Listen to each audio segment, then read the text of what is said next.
À partir du verset 38. Kuanzia mstari ya 38.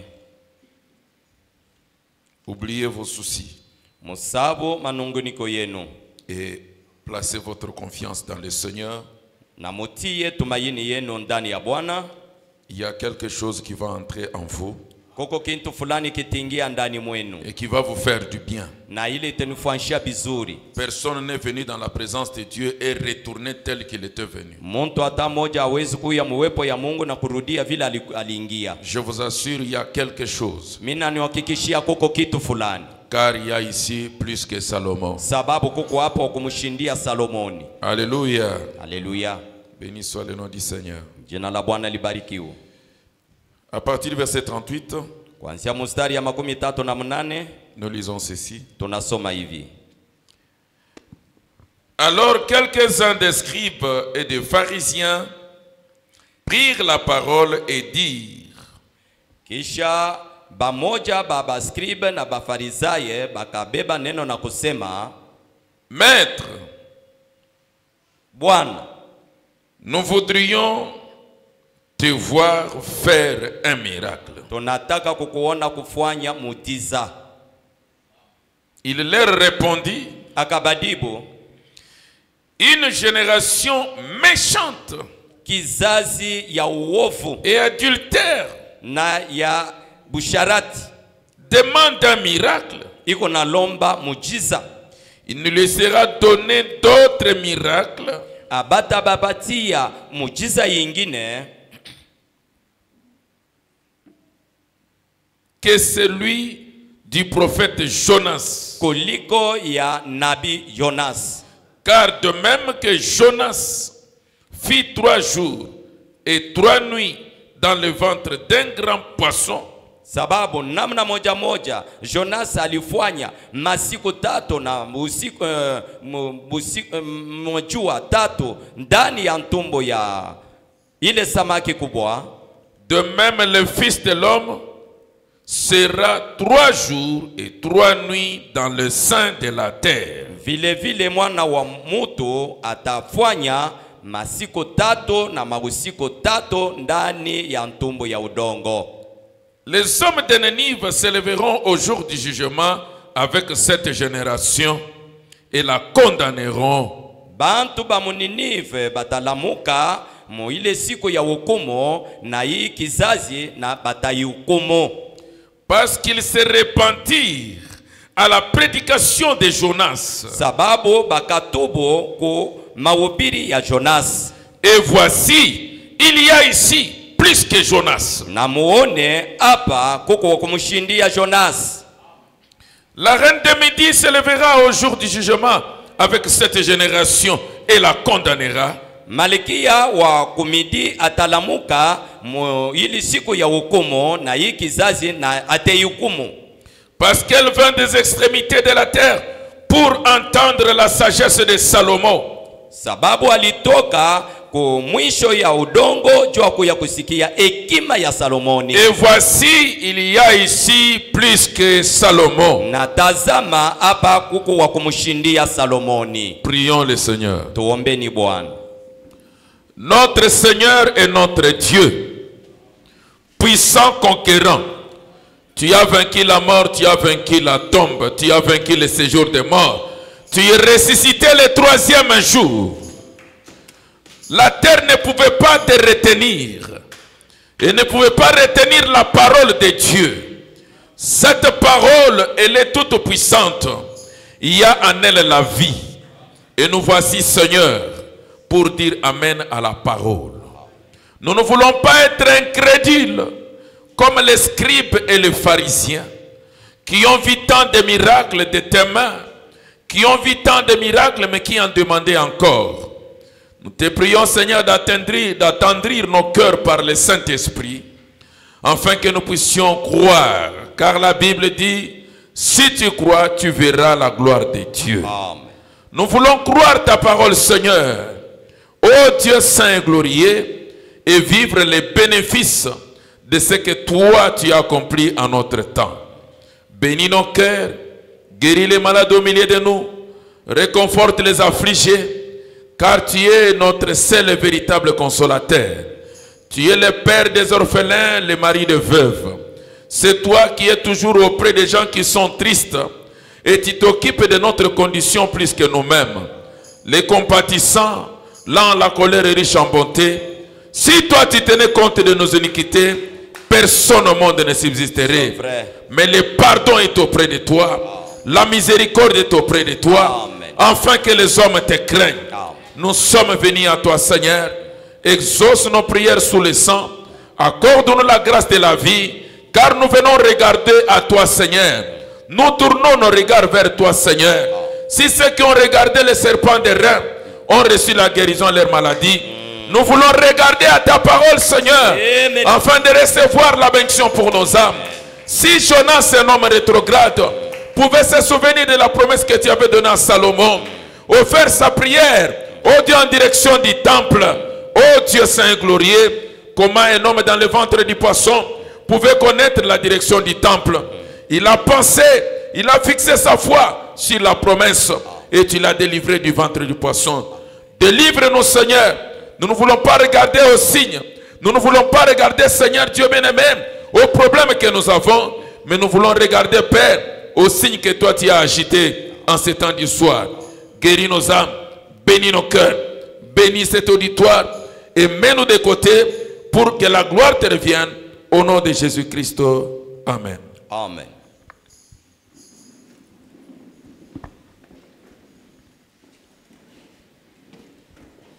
Est-ce que nos amis musiciens, le son est bon là-bas? Béni soit le nom du Seigneur. Nous pouvons chanter quelque chose. Tunaweza kuimba kitu fulani.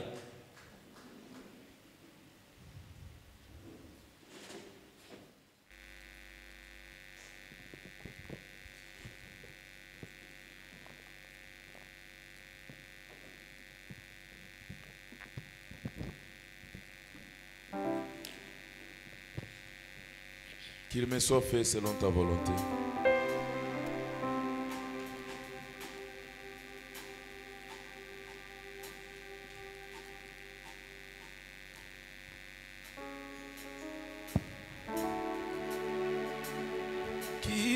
Qu'il me soit fait selon ta volonté. Amen. Si les santé du devoir, loin pour te servir, je fais chaque pas au nom de Jésus-Christ. Les Jourdains doivent céder, Jéricho doit tomber, tous les démons doivent s'enfuir. Au nom de Jésus, qu'il me soit fait, qu'il me soit fait, selon ta volonté. Qu'il me soit fait, qu'il me soit fait, qu'il me soit fait, selon ta volonté. Amen. Venu de l'éternité, je rentre dans l'éternité. Je sais d'où je viens, je sais où je vais. Aucun démon de l'enfer qu'il me soit fait, qu'il me soit fait, oh, oh. Qu'il me soit fait selon ta volonté. Amen. Oh oui, ceux qui vivent, Seigneur, comment vivent-ils? Oh oui, ceux qui marchent, comment marchent-ils? C'est toi qui soutiens toutes les choses. Par ta parole, tout est puissant, soutiens-moi.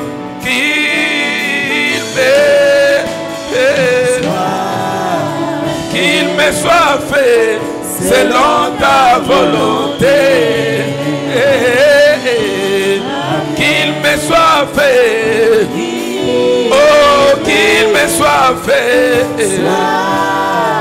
Qu'il me soit fait selon ta volonté. Amen. Je n'ai point résisté au message de l'ange. Je n'ai point résisté, Seigneur, au message de William Branham. Sois l'ennemi de mes ennemis, l'adversaire de mes adversaires. Je n'ai point résisté à la visitation de l'ange. Je n'ai point résisté, Seigneur, à l'ouverture du 7e sceau. Sois l'ennemi de mes ennemis, l'adversaire de mes adversaires.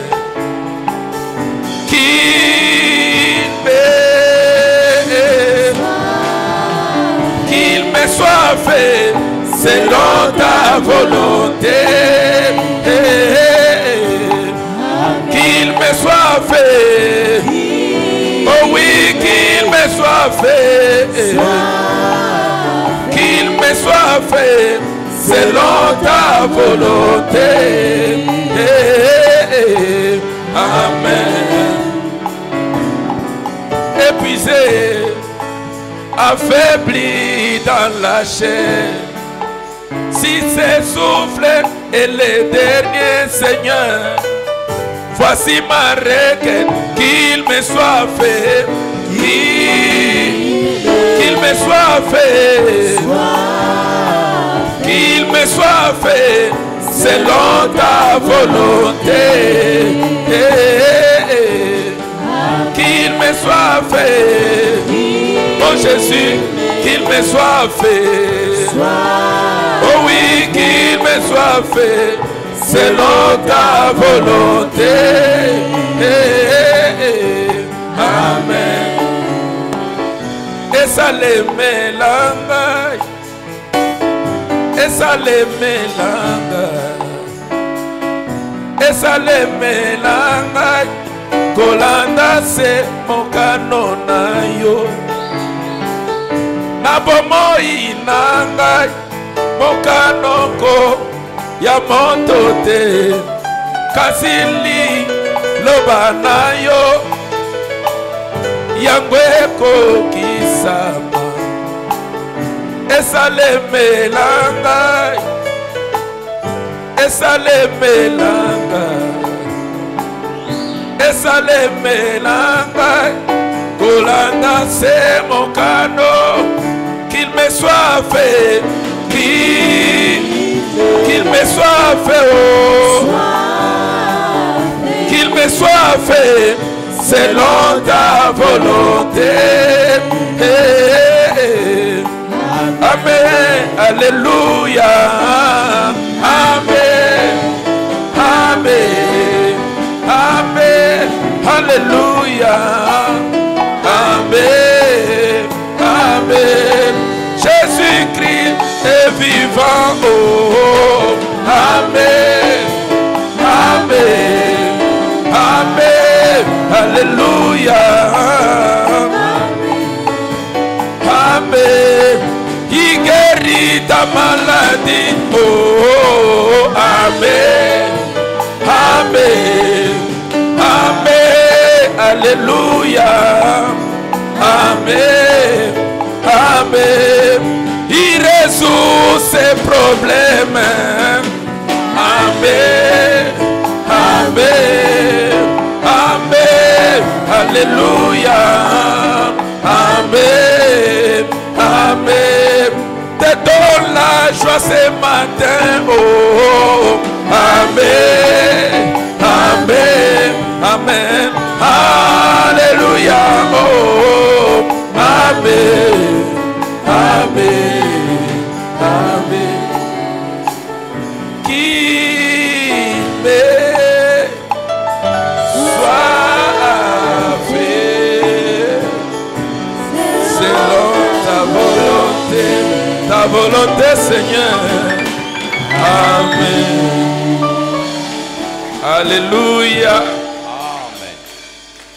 Il y a ici plus que Salomon. Uko hapa wa kumshindia Salomoni. Celui qui dépasse Salomon est ici. Ule anashindia Salomoni eko hapa. Celui qui dépasse Jonas est ici. Ule anamshindia Jonas eko hapa. Celui qui dépasse Élie est ici.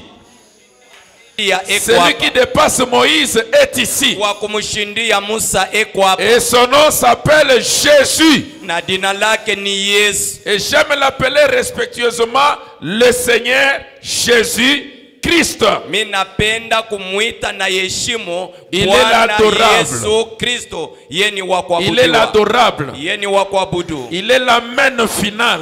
Yeye ni amen wa mwisho. Il est le Jéhovah de l'Ancien Testament. Jehova wa Agano la Kale. Jésus Christ qui nous a visités. Yesu Kristo Il a anatutembelea. vaincu toute maladie. Alishinda magonjwa yote. Alléluia. Alléluia. Il est la résurrection et la vie. Yeye ni ufufuko na uzima. Cela signifie ile ambayo il peut ramener à la vie tout ce que tu as perdu. Anaweza kurudisha kuuzima yote la joie que tu as perdu. Furaha unapoteza. Le Seigneur est ici pour te retourner cela. Bwana yeko hapa juu kukurudishia la ile. La santé que tu as perdu. Afya ile unapoteza. Le courage que tu as perdu. Bidii unapoteza. Il est ici pour te retourner cela. Yeko hapa juu kukurudishia ile. Alléluia. Alléluia. Il est celui qui a dit, yeko ule alisema, je restaurerai nitarudisha ce que les Gazam, ce que les Jelek, ce que les sorciers ont dévoré. Il est celui qui a dit, je restaurerai. Alléluia. Amen. Béni soit le nom du Seigneur. David en son temps pouvait dire, comme une biche soupire auprès de courants d'eau, ainsi mon âme a soif du Dieu vivant. Alléluia. Nous n'avons pas soif d'un Dieu mort. Nous n'avons pas soif d'un Dieu fatigué qui est incapable de bénir. Mais ce matin je te dis, Jéhovah Jireh vivant. Alléluia. Alléluia. S'il a pourvu pour Abraham, s'il a pourvu pour Branham de Nekireya, il est ici pour répondre à ton besoin. Béni soit le nom du Seigneur. Tu n'as pas de raison d'être triste. Tu n'as pas de raison d'avoir peur.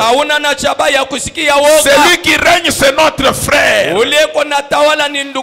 Alléluia.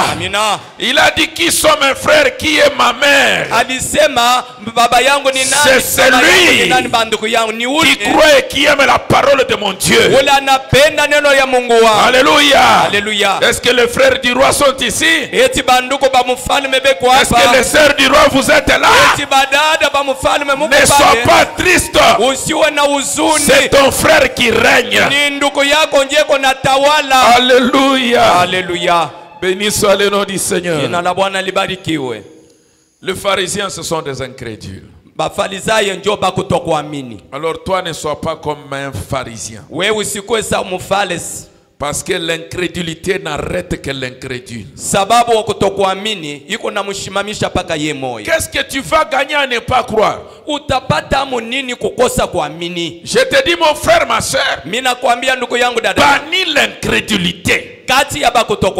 Ne doute pas. Crois seulement. Si Dieu te révèle quelque chose, si Dieu te donne une vision, si Dieu te montre un chemin, crois seulement. Ne dis pas comme Gédéon. Moi je suis petit. Ma famille est pauvre. Alléluia. Tu n'es pas d'une famille pauvre. Tu es de la famille de Salomon, qui était un homme riche. Tu es de la famille de David, qui était un homme béni. Je te dis à toi que tu es de la famille de Boaz. Boaz est l'homme riche. Alors, ce sont tout simplement les incrédules qui ne voient pas ce que tu es. Oui, frère. Les gens te voient dans ton état présent, mais ils ne savent pas voir ce que Dieu t'a réservé. Crois seulement. Tout est possible à celui qui croit. Frère Branham dit, nous devons prendre Dieu au mot. Ne sois pas comme Zacharie. Zacharie était un sacrificateur. C'était un grand serviteur de Dieu. Il lisait la parole. Il connaissait la parole. Il savait comment Dieu avait donné l'enfant à Sarah dans la vieillesse. Il savait comment Isaac et Rebecca a connu la même épreuve de la stérilité. Zacharie pouvait prêcher comment Dieu avait donné à Anne un enfant. Prêcher est une chose, croire aussi est une autre. Alléluia. Il ne suffit pas de prêcher. Nous devons croire la parole que nous prêchons. Zacharie pouvait parler des anges. Il pouvait parler de la colonne de feu. Il pouvait dire comment Dieu était descendu sur le mont Sinaï. Il y avait une grande puissance. La présence des anges de Dieu. Il a enseigné cela. Mais quand l'ange l'a visité, quand l'ange lui est apparu, il lui a dit que tes prières ont été exaucées. Tu vas avoir un enfant. Lui n'a pas regardé. Il n'a pas regardé à ses propres prières.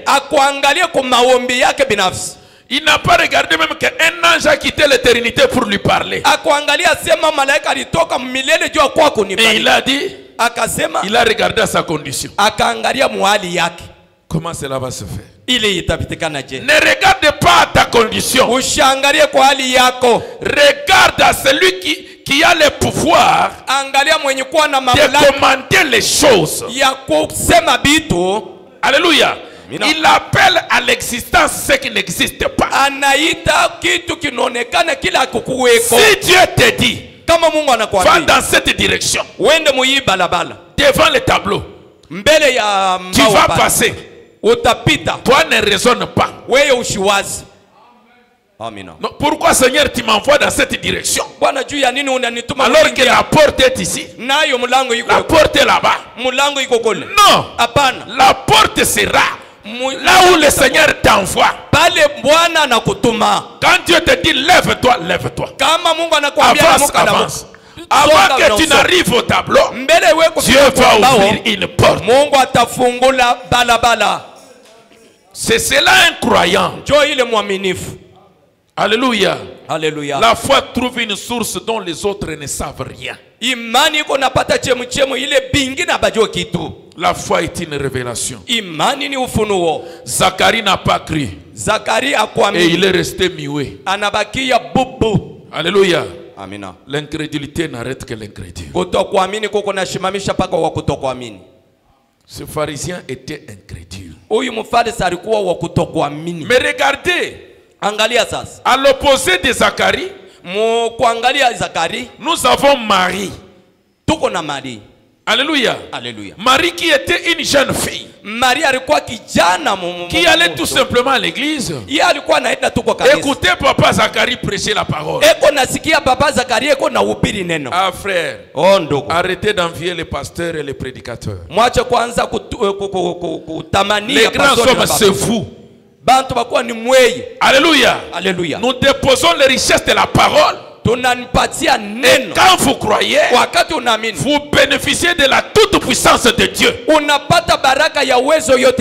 Nous sommes serviteurs. Et vous, vous êtes les enfants du roi. Alléluia. Alléluia. N'enviez pas devenir pasteur, devenir prédicateur. Tu es déjà l'enfant du roi. Pourquoi tu veux devenir serviteur? Alléluia. Alléluia. Alléluia.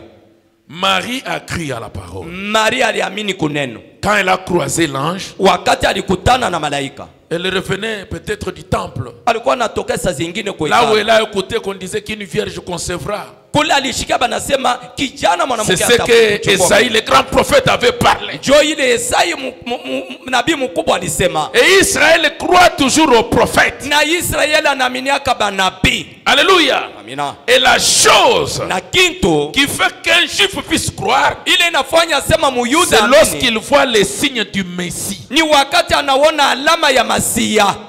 Quand il voit un homme qui connaît le cœur, Wakati anaona mtu mwenye kujua moyo ya mtu. il dit non, non, non, non. Anasema hapana. De tous les temps, Dieu Wakati pour nous yote conduire, Mungu jua il kutongoza. utilise toujours des prophètes. Anatumiaka paka banabii. Et les prophètes sont des gens mystérieux Na banabii banikala basiri. qui connaissent les secrets de cœur Banajua siri et ya qui moyo. marchent avec le Na miracle. beko natembea na miujiza. Alléluia. Amina. Et il est écrit, Na inaandikiwa voici les miracles tazama qui miujiza accompagneront ile ceux itashindikiza qui auront cru. bale batamini. Alléluia. Alléluia. Il a dit, allez, faites de toutes les nations des disciples. Alisema mwende mfanye mataifa yote. Quand un homme se lève pour partir, Wakati mtu analamuka jua il kweli, a avec lui des miracles. yeye iko naye na miujiza. Tel que je suis là, Vile niko pale, j'ai avec moi des miracles. niko na iye na miujiza. Mais ces miracles, c'est pas pour moi. Hii miujiza haina juu C'est ya, pour vous qui croyez. ni juu yenu mweba kuamini. Alléluia. Amina. Tu dois croire qu'il y a ici Unapasha kuamini kuko plus hapa que Salomon, wa kumshindia plus Salomo, que David, wa kumshindia plus Daudi, que Moïse, wa kumshindia Musa, plus que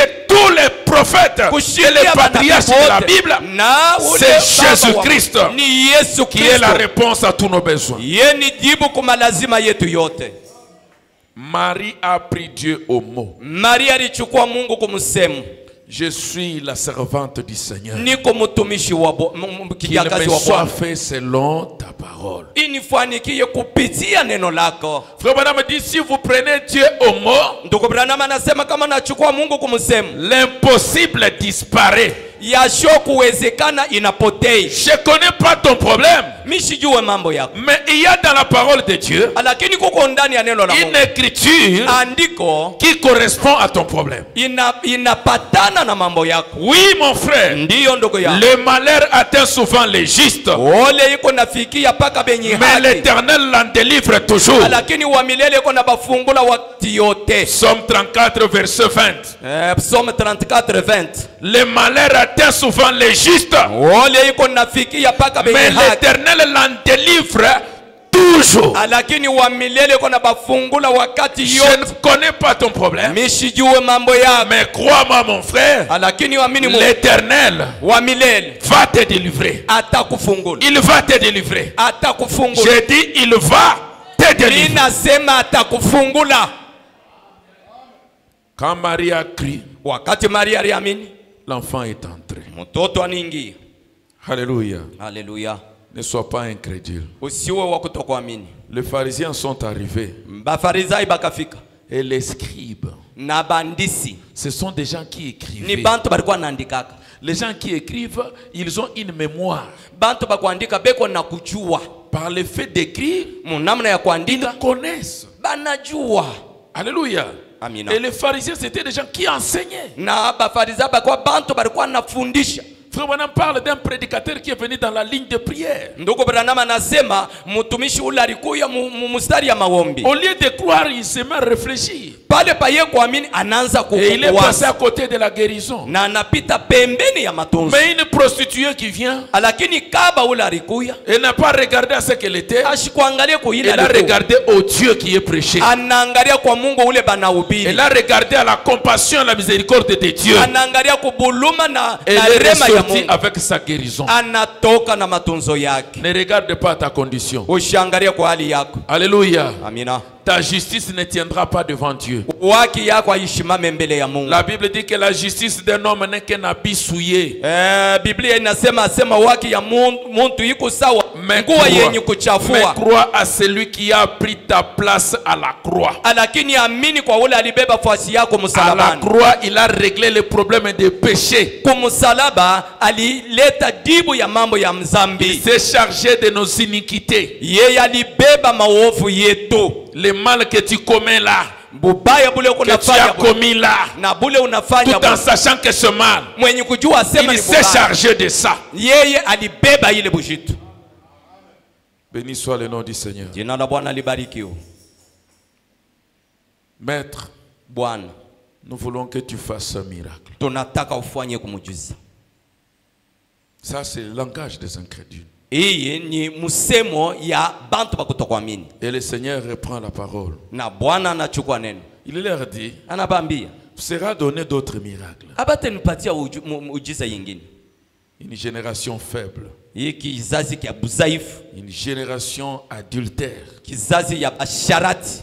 L'adultère que le Seigneur parlait aux scribes, aux pharisiens, Busharati bule Bwana alikuwa anasema na Bafarisayo. c'est l'adultère Ni busharati de ceux qu'ils n'ont pas reconnu le temps de leur visitation. ya kwamba abakutambua wakati ya kubatembelea kwao. Au lieu d'adorer le véritable Dieu, Bale pa kuabudu Mungu wa kweli, ils étaient religieux, ils adoraient autre chose. balikuwa bakidini, balikuwa naabudu kitu kingine. Alléluia. Amen. Béni soit le nom du Seigneur. Jina la Bwana libarikiwe. Et le Seigneur va leur dire, Na Bwana akabambia, il vous sera donné d'autres miracles abate nipatia muujiza nyingine que celui du prophète Jonas. kuliko ya nabii Yonas. Alléluia. Amen. Mais lorsque nous entrons dans la Bible, dans le livre de Jonas, Wakati tunaingia mu kitabu ya Jonas, Jonas, c'est le livre n'est pas grand, vous pouvez le lire même en moins de 30 minutes, vous terminez. En moins de 10 minutes. unaweza kusoma hata mu 10 Même pas minutes 5 unamaliza. minutes. C'est juste deux papiers. Yuko ni makaratasi mbili bule. Alléluia. Amen. Qu'est-ce qui s'est passé avec Jonas? Ni nini ilipitikana na Jonas? Et pourquoi le Seigneur a parlé de Jonas? Juu ya nini Bwana alisema na Yakobo? Alléluia. Amina. Les gens qui ne veulent pas qu'on parle de frère Branham. Bale bantu abapende basema yulu ya ndugu Branham. Le Seigneur Jésus prêchant, Bwana Yesu mkuhubiri, il parle des prophètes. anasema ya banabii. Et vous voulez que nous on parle de qui? Na mwema unataka tuseme nini? Alléluia. Ce qui s'est passé avec Jonas, Ili ilipitikana na Jonas. c'était Dieu qui faisait l'histoire avec Jonas. Ni Mungu alikuwa anafanya hadithi na Jonas. Vous voulez qu'on parle de ce que Dieu a fait avec Moïse? Unataka ujue kile Mungu alifanya na Et vous ne Musa. voulez pas qu'on parle de ce que Dieu a fait avec Branham? Na mutake sasa kuelewa ile Mungu anafanya na C'est Branham. très loin Moïse là-bas. Ni mbali kule Musa kule. Mais avec William Branham, c'est plus proche de nous. Lakini na William Marion Branham ni karibu na shi. Il a dit, vous sera donné d'autres miracles que celui du prophète Jonas. Abate nupatia mujiza yingine paka ya ule nabii Jonas. Jonas, Dieu l'appelle. Jonas Mungu anamwita. Il lui dit, Anamwambia, tu dois aller unapasha à kwenda Nénive Kundinive pour que tu puisses prophétiser contre cette ville. hivi utabiri kupingana na hii Ils mungini. sont devenus méchants. Banakuwa baofu, Ils sont rebelles. bakutomboka. Dieu ne va pas te punir Mungu hata kupika sans qu'il ne t'avertisse d'abord. mbele ya kukuambia kwanza.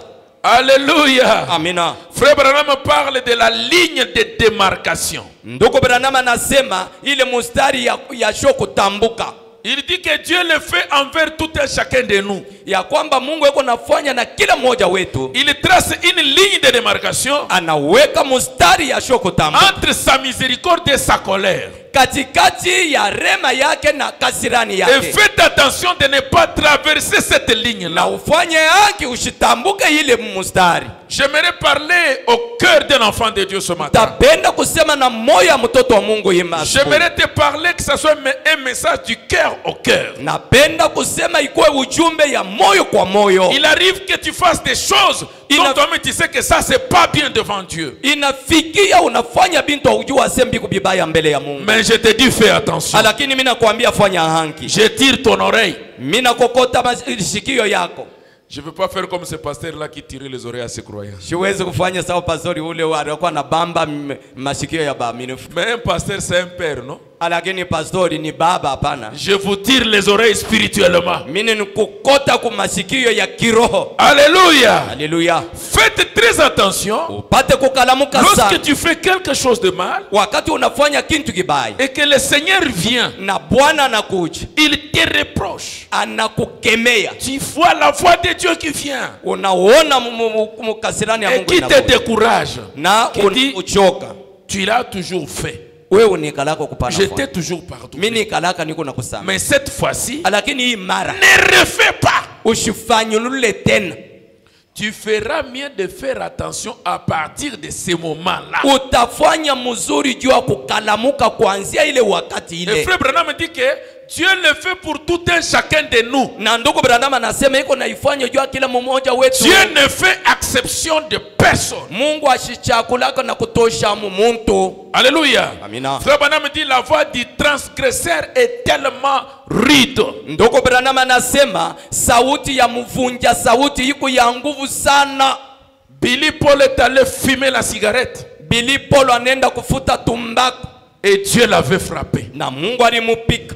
Dieu n'a pas tenu compte que c'est l'enfant d'un prophète. Mungu hakuhesabia asema ni mtoto wa nabii. William Branham a résisté d'aller prêcher la parole de Dieu. Alikatala kwenda kuhubiri neno la Mungu. Il a considéré la maman de sa femme. Akaona kile mama yake ya bibi yake anasema. Ce n'était pas la mère de Hope qui était appelée. Haikukwe mama yake Hope ule bali. C'était lui qui avait reçu l'invitation. Ni yeye ndio alipokea mwito. Et qui devait aller servir le Seigneur. Alipasha kwenda kutumikia Bwana. Il en parle à sa femme. Anasema na bibi yake. Cela arrive à sa belle-mère. Ile inafika kwa mko yake mwanamke. Et la belle-mère, comme elle avait l'argent, mko yake vile alikuwa na elle dit, fedha. n'amène pas ma fille. Ashiite binti wake. C'est ces gens-là qui se roulent par terre. Oh, ni bale bantu beko na junguluka chini. Ne vous moquez pas de l'église du Dieu vivant. Ushitukane kanisa ya Mungu aliye hai. Alléluia. Amina. Et vous les belles mamans, n'entrez pas dans les mariages de vos enfants. Na mweye bako ba mama mushingie mundo ya batoto. Quand les gens se sont mariés,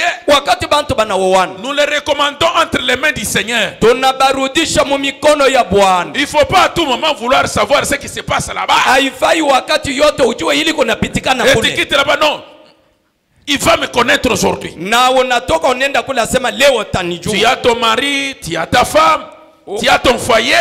Occupe-toi de ta maison. Uko na bwana yako, uko na batoto yako, jamaa yako. Prie pour ces gens-là. Batoto yako, et laisse-les entre les mains du Seigneur. Na ubache mikono ya Bwana. C'est à toi que je parle. Ni kwako wewe niko nasema. Et ma petite sœur, il ne va voir. Muloko yangu ataona. Quel est le péché que cet homme-là a commis? Juste parce qu'il n'a pas l'argent. Ni zambi kani ule bwana ule anafanya. Comme il n'a pas l'argent, vous devez les coloniser. Unapasha wewe kumweka mbutumwa. Moi, gardez votre argent. Chunga fedha yangu. Je vais garder ma dignité. Mie nitachunga bukubwa bwangu. Un homme doit se battre pour sa femme et pour ses enfants. Muntu anapasha kukombania bibi yake na batoto yake. Si tu as choisi de te marier, kama ulichakula kuoa, c'est que tu es un homme capable. Maana yake uko muntu wa uwezo. Ah, je vous l'ai dit, frère. Ile mimi nakwambia ndugu. Nous sommes en famille. Tuko mjamaa. Un jour j'arrive à Kinshasa. Siku moja mimi nafika Kini.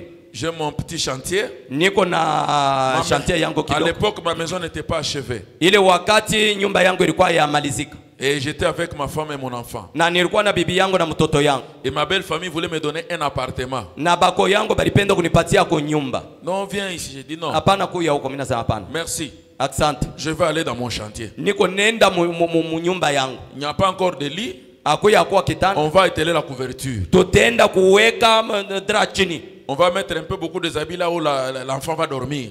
Tutaweka kubulongo mingi pale mtoto atalala. On va dormir chez nous dans l'esprit de jeûne et de prière. Tutalala kwetu mu roho ya maombi na kujitoa. Mais je vais me sentir homme chez moi. Na mimi nidishikia sema niko kwangu. Je sais qu'ils sont bons. Mimi najua sema c'est un problème de principe.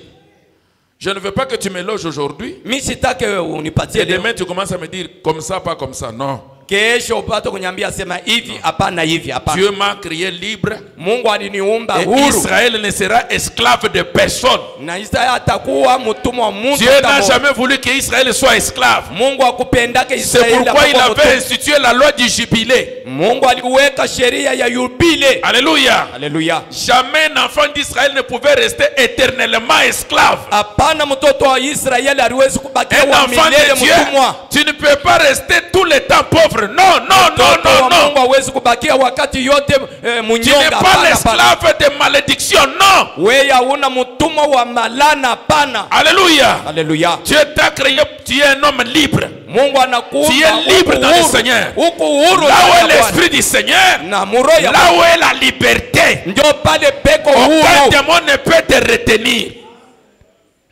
Aucun sorcier ne peut te retenir. Mulosha tamo ya wezi kukubamba. Là où est l'esprit du Seigneur, Pale peko roya. là où est la liberté. Ndio pale peko huru.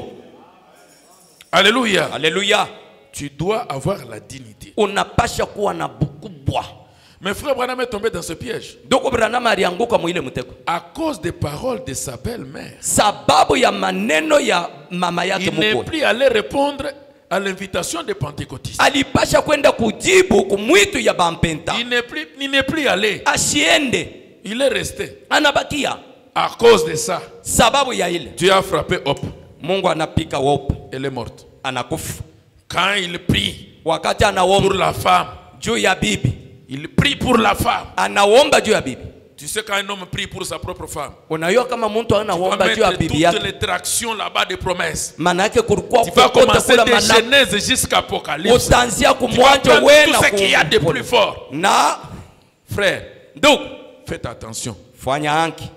Ne traversez pas la limite tracée par Dieu. Ushitambuka mustari yenye kuweka na Mungu. Oh non, moi je sais prier, Dieu va toujours m'écouter. Mimi Tu ne najua sais kuomba pas Mungu prier plus que atanishikia. Branham. Haujui ili ilipita na Branham. Priez pour sa femme. Aliombea bibi yake. Il a prié, je me demande un peu à distance. Anaomba Il s'est mbali. rapproché. Il Anakaribia. a imposé les mains. Anatilia mikono. Hapana. Rideau noir. Banaweka panzia mweusi. Hop, s'en va, elle meurt. Opa anaenda anakufa. Révérend William Branham est cherché ici. Mheshimiwa William Branham anamtafuta hapa. La femme meurt ici. Bibi On appelle anakufa. l'enfant malade. Na mtoto na yeye mgonjwa. Il a connu ce que Job avait connu. Alipata ile Yobo na yeye alipata.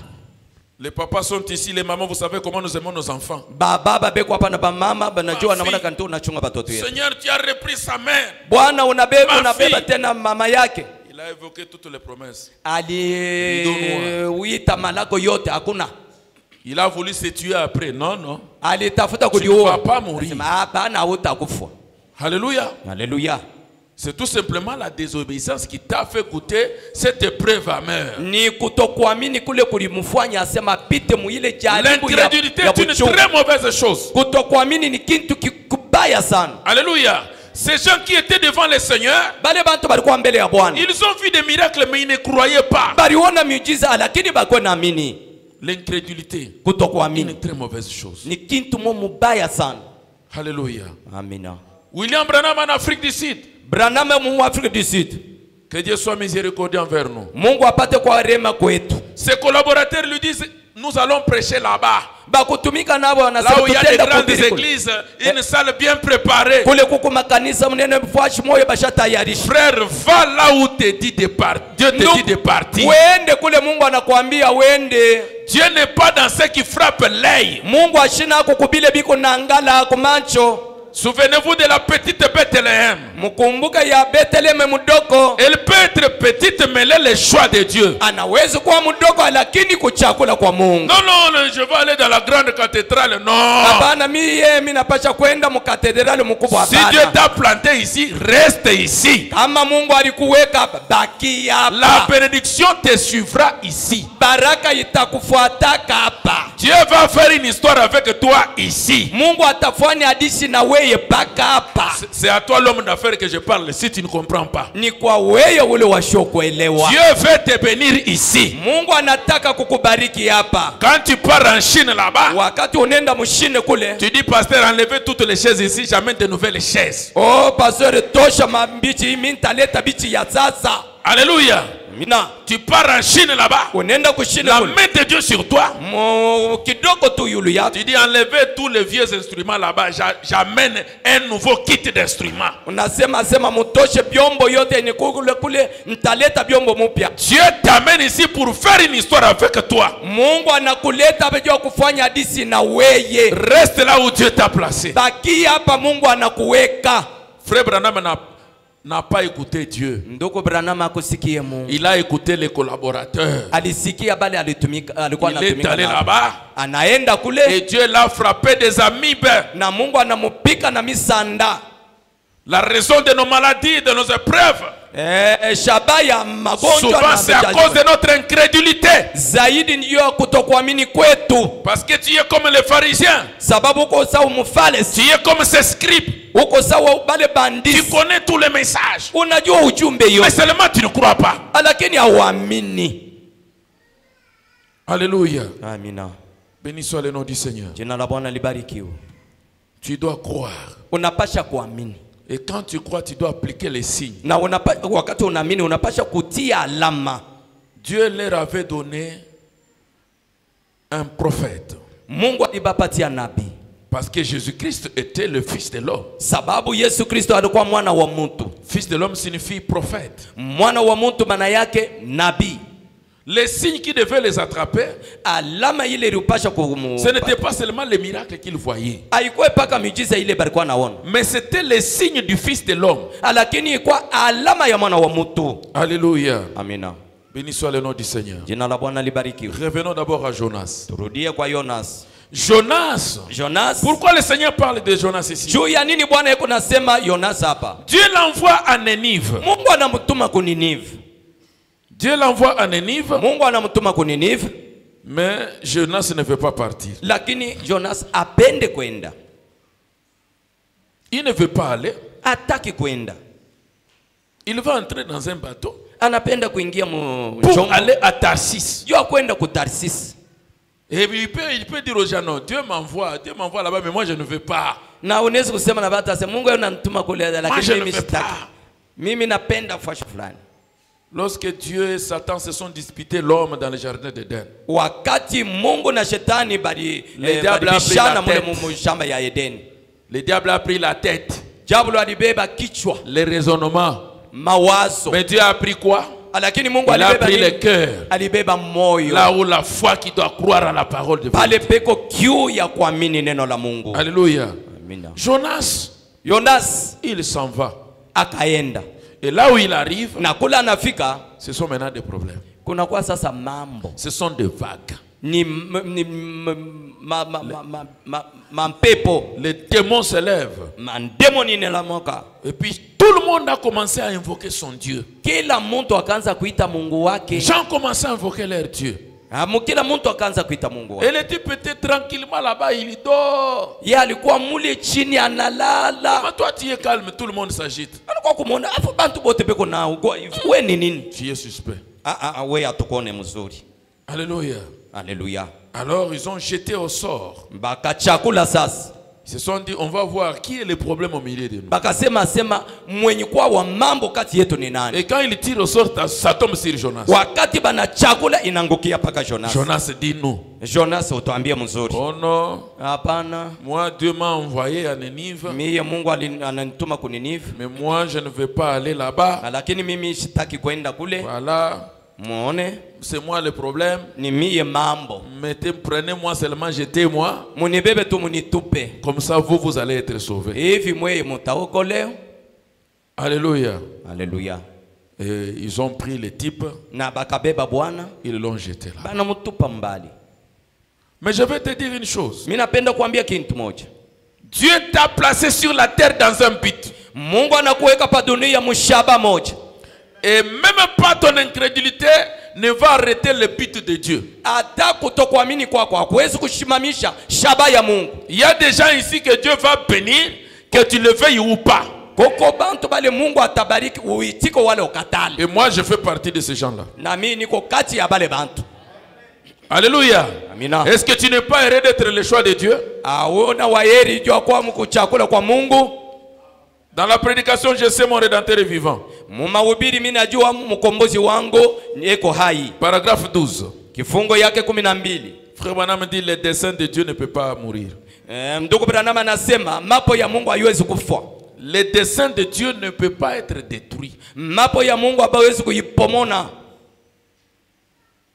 Peu importe combien vous êtes petit, Ayuzuru ngapi huko mdogo, combien vous êtes grand, hata huko mkubwa, combien vous êtes important, ata uko wa bei, ou vous êtes sans importance, wala uko wasio bei, vous êtes ici pour servir un des saints. uko hapa juu kutumikia mapo. Tout comme mon doigt est ici pour un des saints. Sasa hivi kilole yangu iko hapa juu mapo. L'ongle est sur mon doigt pour un des saints. Ingine iko pa maungo yangu juu mapo. Mon œil et chaque partie de notre corps sont là pour servir un des saints. Richo na bipande biote vya mwili yangu biko hapa juu Et cela n'a pas été placé ici juste pour voir de quoi cela aurait l'air. Lorsque ça serait placé ici. Mais cela a été placé ici pour servir les desseins auxquels c'est destiné. C'était le plan de Dieu de faire ainsi. Ouvre maintenant ton oreille. Et si nous avons été placés ici pour un dessein, alors rien ne peut nous détruire tant que le dessein de Dieu n'est pas accompli. Rien ne peut nous détruire tant que le dessein pour lequel Dieu nous a placés ici n'a pas été manifesté. Est-ce que tu crois cela? Rien ne peut te détruire. Ils vont t'ensorceler, ils vont faire des réunions, ils vont faire des choses.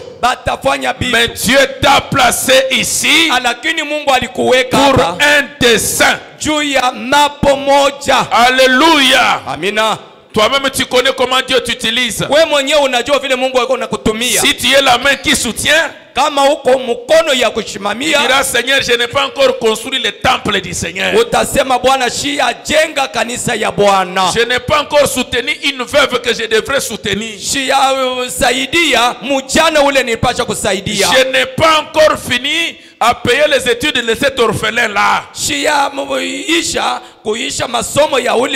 m'as placé ici pour de bonnes œuvres.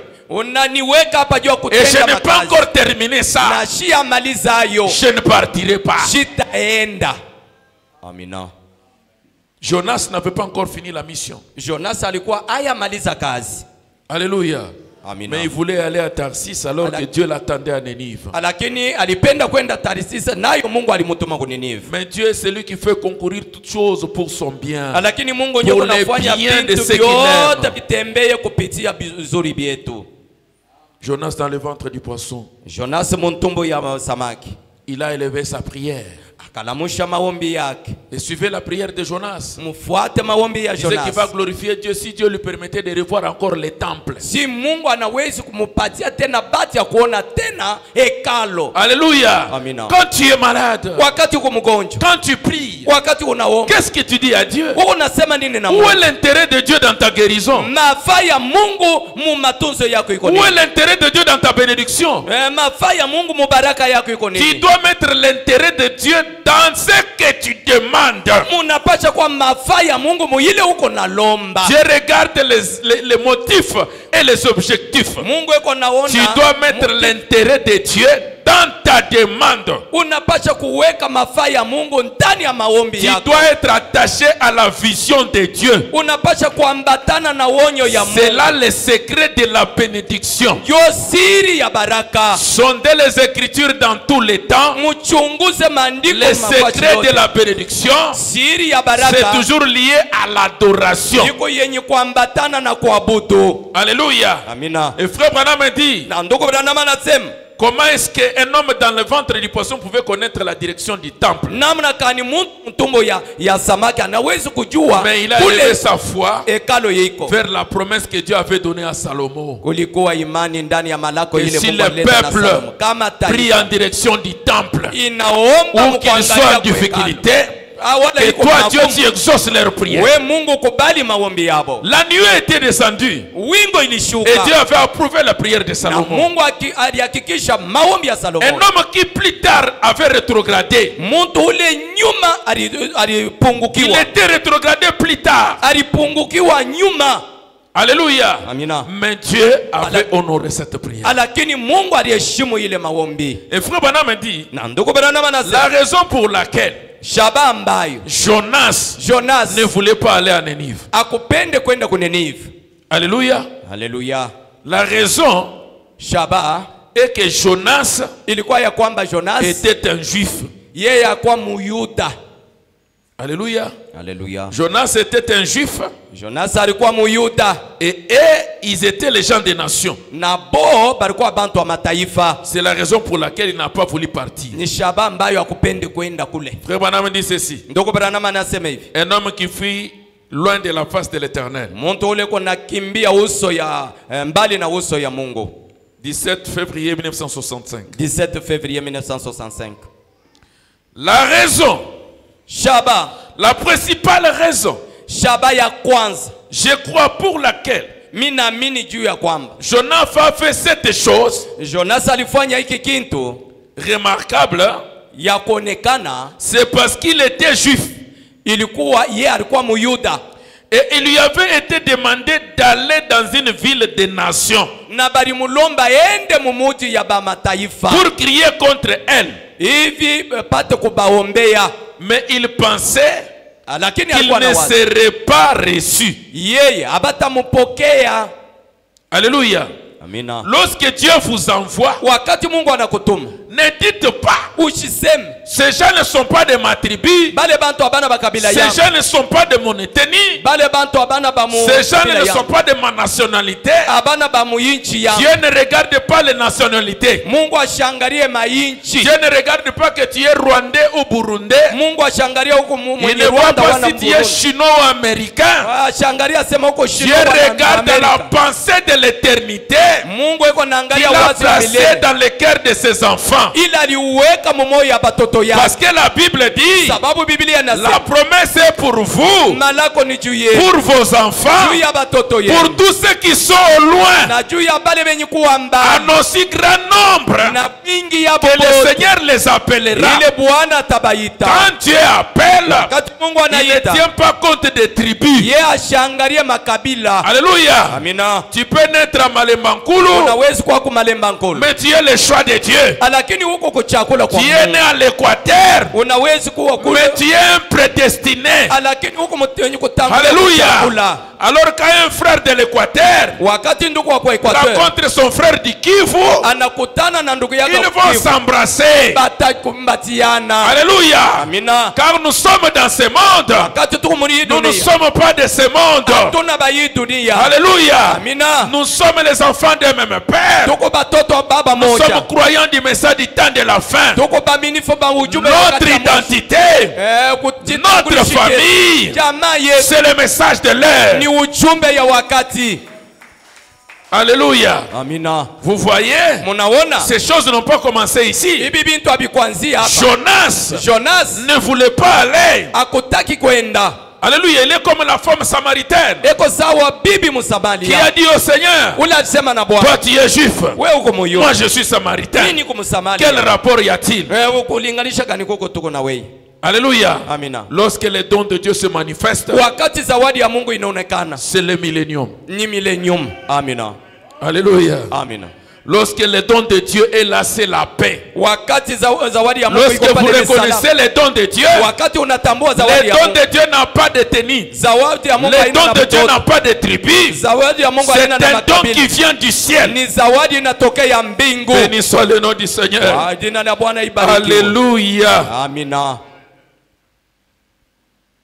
Et Jonas Na Jonas ne voulait pas partir. akutaki kwenda, Mais Dieu, lakini Mungu qui respectait son dessein, ule alikuwa anaheshimu mambo l'a yake, gardé alibubaba jusqu'à ce qu'il est arrivé. na pale Les alifikia poissons l'ont vomi. na samaki anamutapika Et les gens qui adoraient les poissons, na bantu bali bakuwa na mini ils ont vu leur samaki. Dieu Banaona Mungu wao vomir un samaki. prophète. Et Anatosha quand le nabii. prophète a parlé, Na wakati nabii alisema ils se sont repentis. banatubu, Ils sont tombés dans les jeûnes, dans la prière. bakiingia sasa mu maombi mingi, Et Jonas même était confus. na Jonas mwenyewe Il a eu la honte. akakuwa na haya.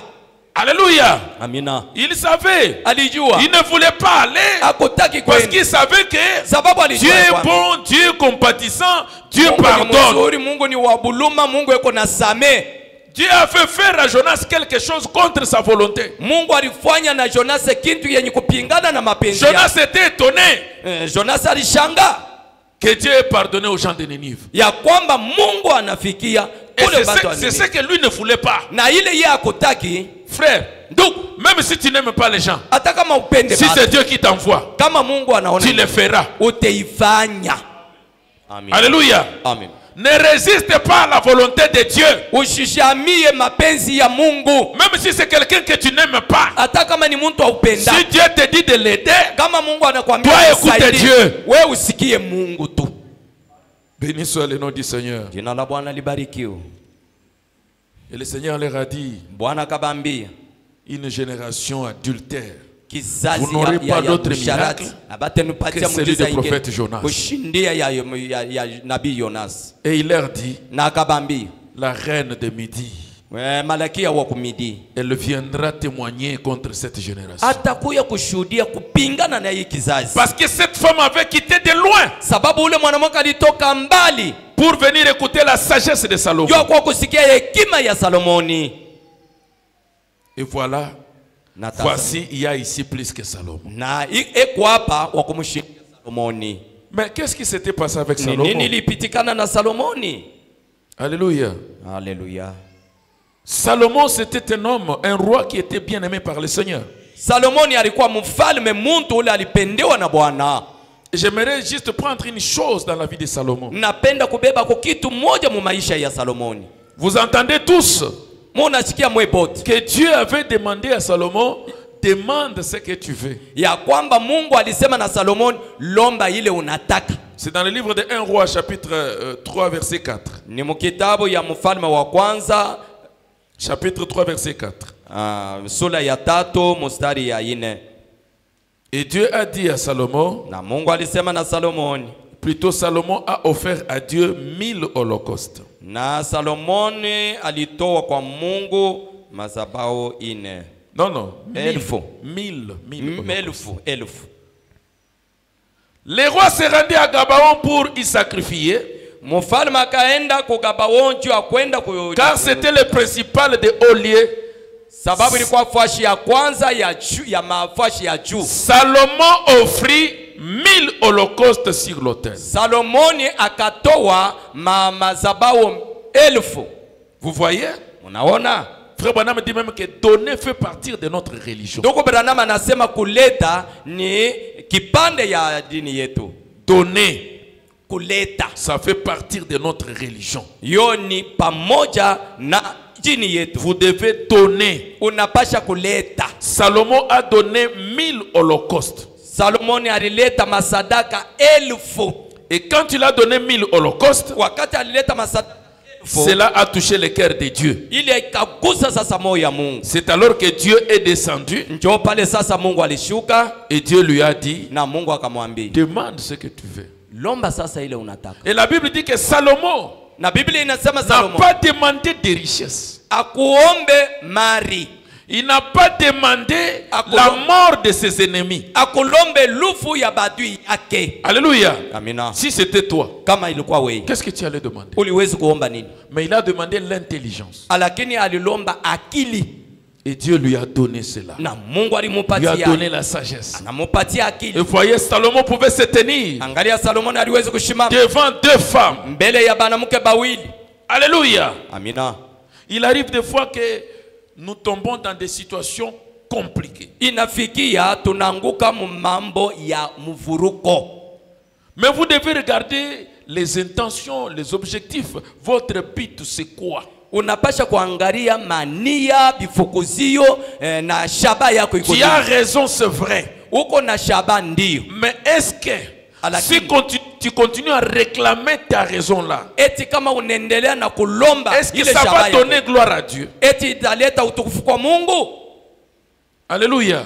Amina. Je partageais avec le pasteur Ben Nilikuwa nasumuria na Pastor Ben si la situation d'une église dont je vais taire le nom. yolo ya kanisa ile ambayo shitaleta ndini.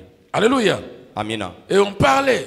Na balikuwa nasema. Ah, j'ai dit, pasteur. Nikasema pastor. Ce groupe a raison.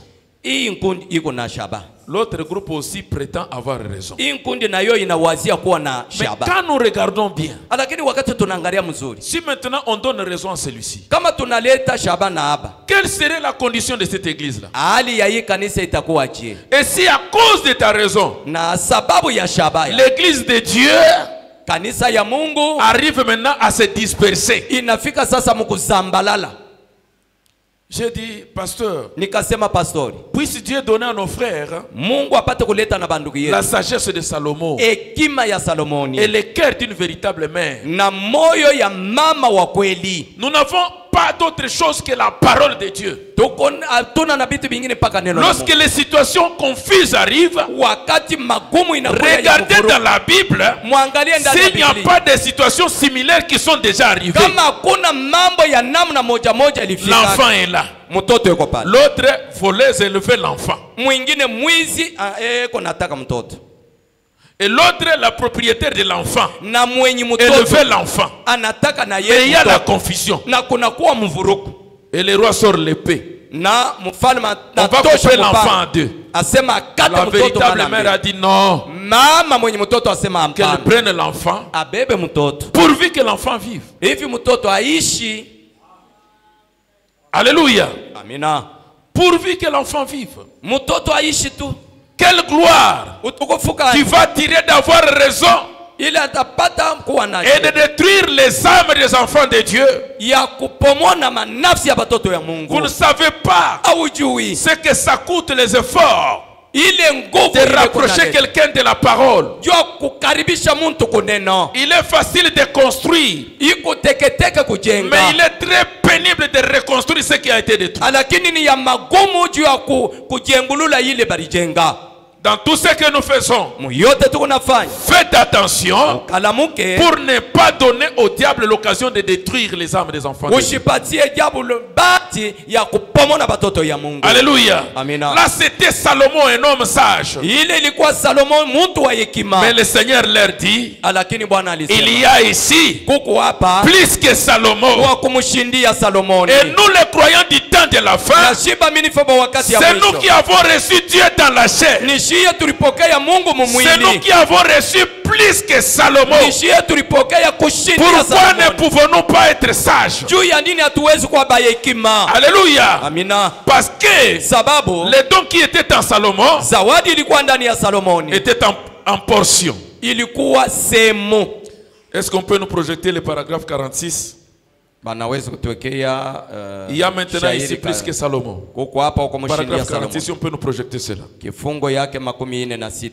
Frère Branham me dit Ndugu Branham anasema que du temps de Salomon, wakati ya Salomoni c'était le millénium. ilikuwa millennium. C'était la paix. Ilikuwa Il n'y salama. avait pas de guerre. Hakukuwa vita. Parce qu'ils avaient reconnu Sababu balitambua les dons qui étaient en Salomon. zawadi ilikuwa ndani ya Et Salomoni. quels étaient les dons qui étaient en Salomon? Ni zawadi kani ilikuwa ndani ya Salomoni. C'était le discernement. Ilikuwa utambuzi. Il connaissait Alijua les secrets des cœurs. siri ya mioyo. Il avait la capacité Alikuwa na de uwezo saisir ce que pensait son peuple. ya kujua ile taifa yake ilikuwa na waza. Connaissant les pensées de leur cœur, Mwenye kujua mawazo ya moyo il yao. pouvait rendre la justice avec sagesse. Aliwezi kuleta uwake na hekima. Alléluia. Haleluya. Pas de 57 frères.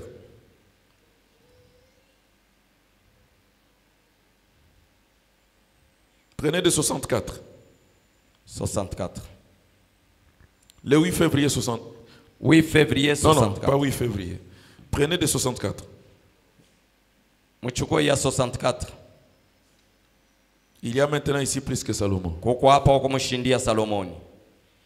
Béni soit le nom du Seigneur. Jina la Bwana libarikiwe. Du temps de Salomon, ils ont reconnu ces dons-là. Wakati ya Solomoni balitambua ile zawadi. Il avait le discernement. Kulikuwa utambuzi. Il avait la sagesse. Alikuwa na Et hekima. quand les gens ont reconnu ça, Na wakati bantu balitambua ile,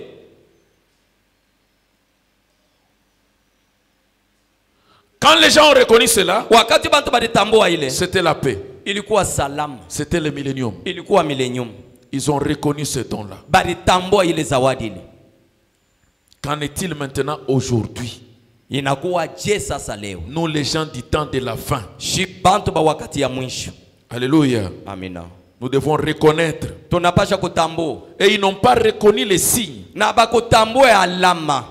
Dieu leur avait donné un signe. Mungu alibapatia alama moja. Mais il demande encore d'autres signes. Lakini balikuwa nalomba tena alama hii. Les signes qu'ils devaient rechercher, alama ile balipasha kutafuta. c'était les signes bibliques du Messie. Ilikuwa alama ya batu bote ya Masia. Et les signes bibliques du Messie, c'était le discernement ilikuwa utambuzi comme au temps de Genèse 18. sawa wakati ya Mwanzo 18. C'est le signe qui avait attrapé Philippe et Nathanaël. Njo ile ilishika Philippe na Nathanaël. C'est ce signe-là qu'il devait chercher. Njo ile alama balipasha kutafuta. La femme samaritaine avait dit, mwanamke wa on nous avait enseigné que quand le Messie viendra, balitufundishaka wakati il nous dira ces choses. Atetuambia hivi vitu. C'était ça le signe que les pharisiens, les scribes devaient chercher. Ilikuwa ile alama babandisi na bafarisayo. Mais ils voulaient des miracles. Lakini bo balikuwa nataka miujiza. Quel autre miracle ils voulaient? Miujiza kani balikuwa natafuta. Alléluia. Amina. C'était tout simplement l'incrédulité. Ilikuwa tu kutokuamini. Béni soit le nom du Seigneur. Jina la Bwana libarikiwe. L'incrédulité n'arrête que l'incrédule. Kutokuamini kuko nashimamisha paka wa kutokuamini. L'incrédulité ne peut pas arrêter Dieu. Kutokuamini hakuwezi kushimamisha Mungu. Quand Dieu donne un signe, wakati Mungu analeta alama, vous devez vous accrocher au signe de votre temps. Unapacha kuambatana na alama ya wakati yenu. Ce que Dieu fait en votre temps. Ile Mungu yuko nafanya mu wakati. Les signes qu'il agite en votre temps. Alama yuko natikizisha mu wakati. C'est cela l'appel de Dieu. Njo ile mwito ya Mungu. Parce que de tous les temps, sababu mu wakati yote, Dieu a toujours Mungu anikala envoyé un don spirituel à l'église. Eko natuma zawadi ya kiroho kwa kanisa. Amen. Amina. Nous sommes dans la prédication. Il y a maintenant plus que Salomon. D'ici mars 64.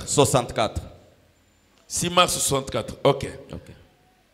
Maintenant, nous voyons qu'il en arrive ensuite, après avoir parlé de Jonas, alors qu'il est arrivé à l'époque de Salomon. Or, nous savons tous que l'époque de Salomon, c'était le millénium. Pratiquement. De l'Ancien Testament.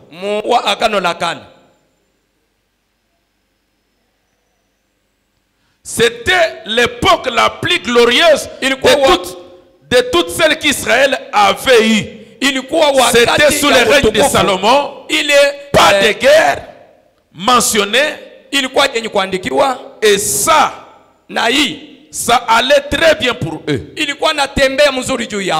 Est-ce que c'est assez clair? Quand vous reconnaissez le don de Dieu, c'est le millénium. Ils avaient reconnu le don de Dieu, c'est le millénium. Et au paragraphe 33, remontez au paragraphe 33, Frère Branham dit ceci: Dieu, toujours et en tout temps, a toujours donné des dons spirituels à son peuple. C'est comme ça qu'on l'identifie et qu'on le reconnaît par des dons spirituels. Quand Dieu envoie un don spirituel à son peuple et que ce don spirituel est rejeté, alors ce peuple sombre dans les ténèbres du chaos. Chaque fois, au cours des âges, quand Dieu envoie quelque chose au peuple, un don qu'il le refuse, ce peuple est rejeté par Dieu pour avoir rejeté la miséricorde de Dieu. La miséricorde de Dieu aujourd'hui, c'est croire en celui que Dieu a envoyé. C'est cela la miséricorde de Dieu. Quand vous rejetez cela, vous avez rejeté Dieu. Lorsque Dieu envoie un prophète, wakati Mungu anatuma nabii, rejeter même une seule parole, utupe tu hata c'est neno moja, l'anéantissement total. ni maana yake unaanguka we wote. Alléluia. Amina. Et le Seigneur pouvait leur parler. Na Bwana anaweza Il y a ici kuku hapa plus que Salomon. wa kumshindia Salomoni. Alléluia. Amina. Salomon, un homme qui a offert à Dieu. Un homme qui a donné à Dieu. Ule muntu aleta na Mungu. Et la Bible parle Na Biblia inasema de la reine de Midi, ule malakia wa kumidi qui est venu de loin anatokea mbali pour écouter la sagesse de Salomon. yo kwa kushikia hekima ya Salomoni. Et qu'en est-il de toi? Weye sasa tutasema Tu ne nini? sais pas marcher à pied pour venir écouter la parole de Dieu. Wala ujue kutembea lo mkulo kwa kusikia neno la Mungu. Alors qu'il y a ici plus que Salomon. Nayo kuko hapo Tu kumshindia as déposé en ce temps de la fin. Muyi wakati Tu as manifesté un don Mungu alionyesha plus qu'au temps de Salomon. kushindia wakati ya Salomoni. La puissance, le miracle Uwezo na miujiza que Dieu a manifesté, ile Mungu alionyesha c'est plus que même au temps de Moïse. inashindia hata wakati ya Musa. Même les gens du temps de Moïse, Hata ba watu wakati ya Musa pour qu'ils soient délivrés, hivi babate ils kubafungula devaient reconnaître les signes de Dieu. balipasha kutambua alama ya Mungu. La délivrance aujourd'hui, Ufungulivo leo vous devez reconnaître les signes. unapasha kutambua alama, Les signes messianiques. alama ya kimasia. Lorsque vous reconnaissez cela, Wakati unatambua ile, c'est là qu'il y a tout. njoo mule muku byote, C'est là-bas l'adresse de Dieu. njoo mule anuari ya Mungu, C'est là qu'il y a toutes les vitamines pour notre bénédiction. njoo muko mavitamini, njoo kupata C'est mabaraka, là-bas notre piscine de Bethsaïda. njoo kishiba yetu ya Là où Bethsaida. l'ange descend. Mule malaika Là où anashuka, l'ange agite l'eau. mule malaika Il agite les promesses de Dieu. anatenkesha manako Sur ya la Mungu. montagne du soleil couchant, Ile ya mulima ya l'ange est kulala, descendu malaika alishuka pour agiter Apocalypse 10. kwa kutenkesha. Et lorsque tu ufunuku. plonges dedans, Wakati c'est unajitupa la mule, guérison pour ton âme. ni matunzo juu ya C'est la nafsi yako, bénédiction pour ton corps. ni matunzo juu ya C'est mwili yako, l'élévation pour tes finances. ni kunyanyua kwako Lorsque kwa tu reconnais pesa les yako. signes agités par Dieu, Wakati unatambua alama yenye kutikisa je na vous dis, Mungu. frère, Mimi niwaambia la kweli, bénédiction dans les messages,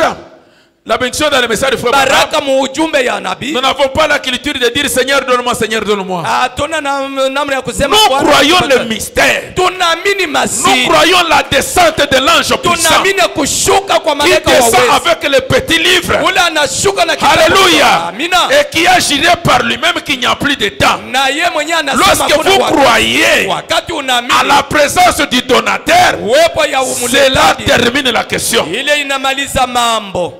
Vous n'avez jamais compris Amuelewe. la prédication du message. Oh, On vous mahubiri répète ya le Mungu. mystère. On vous Mystère. répète le mystère. Bana Et kupatia ce sont les affaires qui montent. Njoo Ce sont les bénédictions. biashara yako Ce binabarikiwa. sont les bénédictions. Ni mabaraka. Mais ces gens sont bénis comment? Aba bantu banabarikiwa je? Alléluia. Amina. Nous sommes bénis par la présence de Tunabarikiwa la na plus wewe grande bénédiction ya baraka qui est kubwa un don que Dieu nous a envoyé. yenye kuwa zawadi ile Mungu alitutumia. Quand nous reconnaissons ces dons-là, Wakati tunatambua ile alors zawadi, nous avons reçu la miséricorde de Dieu. tunapokea rema ya Mungu. Nous avons reçu celui qui est plus grand que Salomon. Tunapokea ule wa kumshindia Salomoni. Si tu n'as pas compris, hein, Kama uelewe, je vais revenir un peu en Égypte. ntarudia tena kidogo Dans la prédication, les signes mu mahubiri alama du 8 février 1964. 8 février 1964. Vous devez reconnaître les signes que Dieu envoie. Munapasha kutambua alama. C'est ce qui s'était passé en Égypte. Ndio lilipitikana mu Misri. Cette nuit, redoutable, juste avant que la mort frappe, Mbele ya lufu kupika. le dernier fléau, Mapiko ya mwisho. Dieu avait manifesté Mungu alionesha ces grands miracles ile miujiza kubwa et prodiges en Égypte. na maishara mu Misri. Sa patience et Kuvumilia sa kwa bienveillance na kukeshi kwa envers Pharaon et tout son peuple. na Farao na taifa yake yote. Il avait envoyé beaucoup de grands signes Alituma maalama mingi dans mkubwa les pays. muyinchi. Il leur avait envoyé un prophète. Alibatumia nabii moja. Alléluia. Amina. Parmi les signes que Dieu envoie, Kati ya maalama ile Mungu yuko natuma, l'un des grands signes, c'est un prophète. alama kubwa kati ya ile ni Dieu envoie un nabii. prophète comme un signe. Mungu yuko natuma nabii sawa alama. Il leur avait montré des miracles. alibaonesha miujiza et des prodiges. na maishara. Puisque ces miracles, les Égyptiens le voyaient, Ile miujiza les Juifs le voyaient. na Bayuda na bo balikuwa naiona. Alléluia. Amina. Mais Pharaon et son peuple sont restés des incrédules. Lakini Farao na taifa yake bakabaki bakutokuamini. Au même titre que les pharisiens, les scribes, Munamna moja moja na basi. qui ont vu les signes de Dieu. Bali baliona maana. Ces jours-là qu'ils étaient venus à la réunion, Bale bantu balikuwa mumkusanyiko. ce n'est pas ces jours-là que le Seigneur avait commencé le ministère. Aina pale ndio Bwana alianza miujiza. Il avait changé l'eau en vin. Alibadilisha maji. Il avait marché sur l'eau. Alitembelea yule Il avait maji. ressuscité l'enfant de la veuve de Naïl. Alifufula mwana wa mumu. Il avait fait autant de miracles. Baliona miujiza Mais il mingi. venait encore pour demander un Lakini miracle. balikuwa nakuya tena kulomba miujiza. C'était des pharaons. Balikuwa Farao. C'était des incrédules. Balikuwa bakutokuamini. Alléluia. Amina. Il leur avait montré des miracles Alibaonesha miujiza et des prodiges. na maishara. Une colonne de feu. Nguza la moto. Comment toi tu ne peux pas croire? Namna kani wewe huwezi kuamini. Et ils avaient un prophète. Bo balikuwa na nabii. Ils avaient une colonne de feu. Balikuwa na nguza la moto. Ils avaient la nuée. Balikuwa na wingu. Et ils sont sortis. Na balitoka. Nous aussi nous avons un prophète. Na shite na tuko na Nous nabii. avons la colonne de feu. Tuko na nguza la Nous moto. avons la nuée. Tuko na Mais pourquoi la plaie de la fille de mon peuple ne se guérit-elle pas? juu ya nini kilonda ya binti ya taifa yangu haikauke? N'y a-t-il pas d'hypome en Galate? Hakuna dawa mugala. Nous avons tout ce qu'il nous faut Tuko na yote pour inapasha. produire une vie de sainteté Yo kuleta maisha et ya être un takatifu. tonnerre pour le diable. Na ikuwe tonere juu ya jabulo. Alléluia. Amina. Béni soit le nom du Seigneur. Jina la Bwana libarikiwe. Malgré tout ce que Dieu avait fait, Hata ile yote Mungu alifanya, ils n'ont pas voulu se repentir. abakupende kutubu. C'est pourquoi même la Bible dit que Ndio maana hata les gens Biblia de inasema. Ninive vont se lever. Bantu Parce qu'au bakuninive moins ils s'étaient batalamu. repentis. Sababu bo balitubu. Ils n'ont pas voulu Abakutaki venir à Dieu. kuja kwa Mungu. Quand Dieu envoie un prophète comme un signe, Wakati Mungu anatuma nabii le sababu, but de Dieu, c'est de ramener les gens à la parole. shaba ya Mungu ni kurudisha batu kuneno. Alléluia. Amina. Ils ont ignoré le message. Balisabu ujumbe. N'ignore pas le message. Ushisabu ujumbe. Ils voulaient faire Balipenda kufanya comme ils l'entendaient. sawa vile balikuwa naishikia. Ainsi, Hivi Dieu en avait assez d'eux. Mungu alichoka napo. Il a donc dit, Akasema je vais donc séparer mitatenkesha sasa ceux qui croient effectivement bale banaamini de ceux hakika qui ne croient pas. bala mbamini. Frère Branham dit, Ndoko Branham anasema je pense que nous vivons maintenant mimi nawaza tuko naishi en sasa ce temps-là où Dieu opère un choix. muile wakati Mungu anafanya kuchakula. Alléluia. Amina. Dieu opère un choix. Mungu yuko nafanya kuchakula. Rejette ton incrédulité Jua kutokuamini kwako et crois la parole de na Dieu. amini neno la Mungu. Rejette ton incrédulité. Tupa kutokuamini kwako. Ouvre ton cœur Fungula moyo wako. pour recevoir les dons que Dieu t'a envoyés. Jua kupokea zawadi ya Mungu ila alikutumia. C'est quoi recevoir les dons?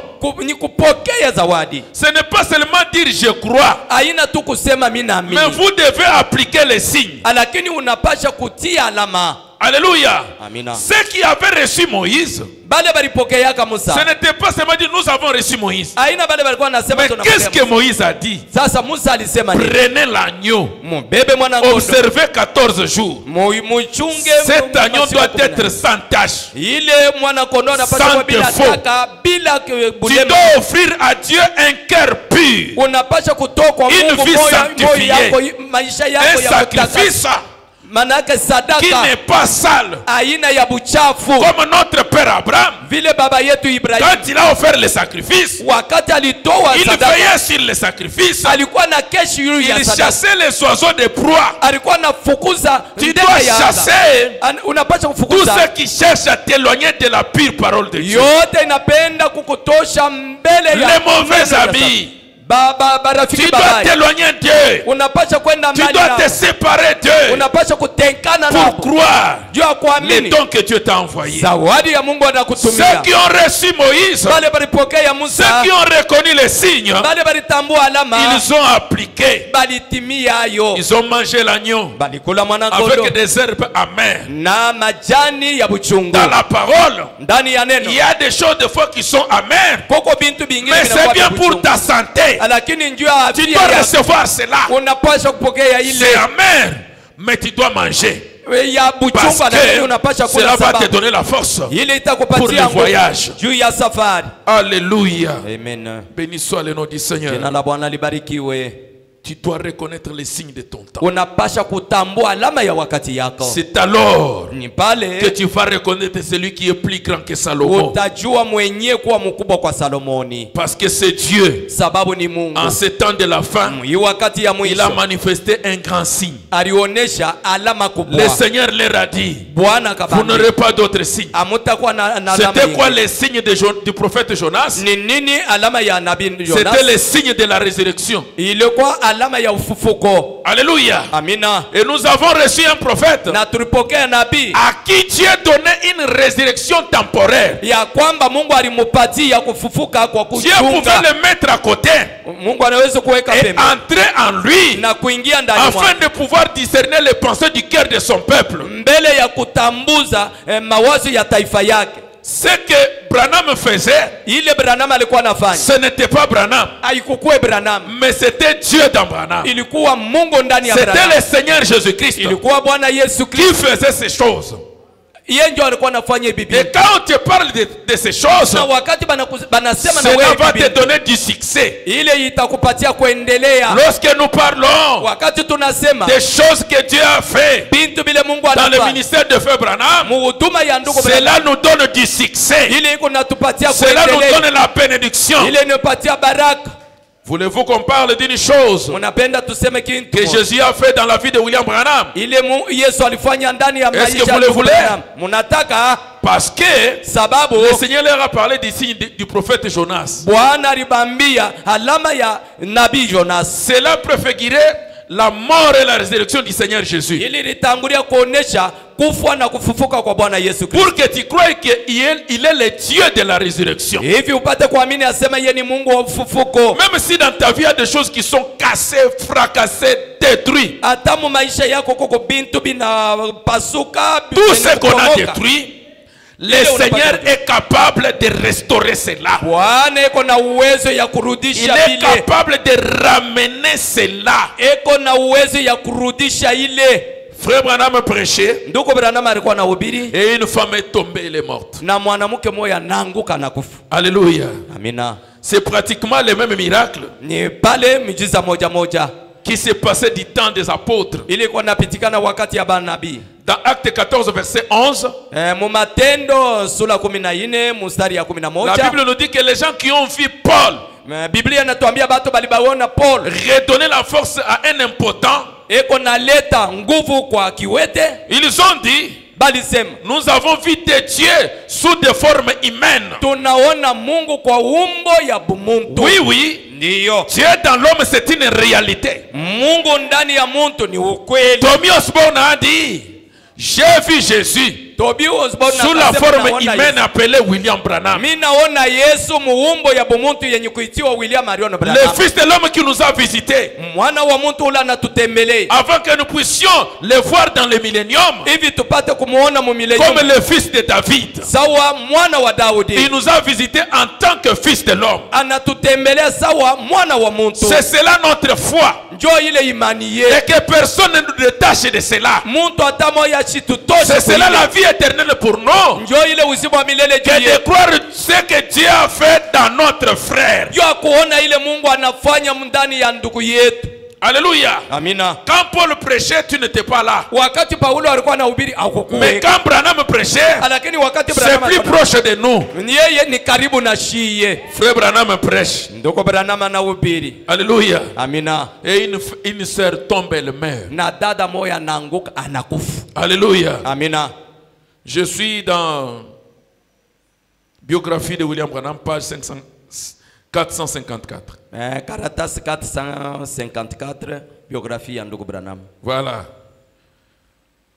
J'étais né dans les Connecticut,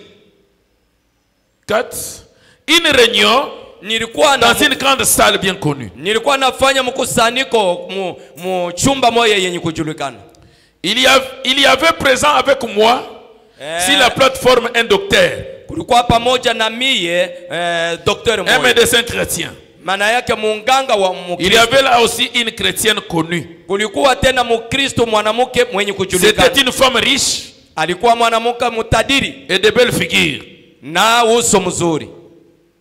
Elle était assise à peu près à ma gauche. Alikuwa mwenye kuikala karibu kushoto yangu. J'avais commencé la ligne de prière. Nikaanza mstari ya maombi. Quand j'ai remarqué cette femme, wakati mimi naangalia ule mwanamke, tout à coup, pale elle glissa sur le sol. Akaanguka pa bulongo. Sa fille s'est mise à crier. Akaanza kulalamika. Ce qui interrompit la réunion. Ile ikashimamisha mkusanyiko. Moi j'ai continué. Mie nilikuwa naendelea. Ayant reçu aucune parole du Seigneur. Na bila kupokea neno hata moja ya Bwana. Au sujet de cette femme. Juu ya ile ule mwanamke. Alléluia. Amina. Frère Branham dit. Ndugu Branham anasema qu'il continuait. Alikuwa anaendelea. Parce qu'il n'avait reçu aucune parole du Seigneur. Sababu kupokea neno hata moja kutokea kwa Bwana. C'était le Seigneur. Ilikuwa ni Bwana. Celui qui est plus grand que Salomon. Ule mwenye kushindia Salomon. C'est lui qui disait à Abraham ce qu'il devait faire. Ni yeye ndio alikuwa anasema na Abraham ile alipaswa kufanya. Frère Branham dit, ndugu Branham anasema, ils ont cherché à l'appeler. Mais il était sur la plateforme. Lakini yeye alikuwa kumimba. Ils se sont dit qu'il puisse appeler le petit Branham, c'est-à-dire Billy Paul Branham.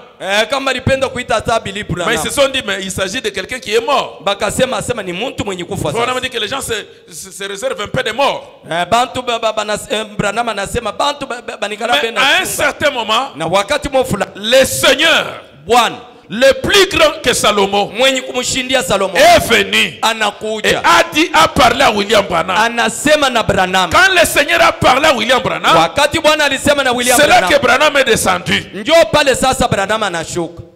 Il avait hésité de descendre. Alikatala kushuka. Aussi longtemps que pale le Seigneur ne lui avait donné aucune parole. Bwana kuseme nayo msema hata moja.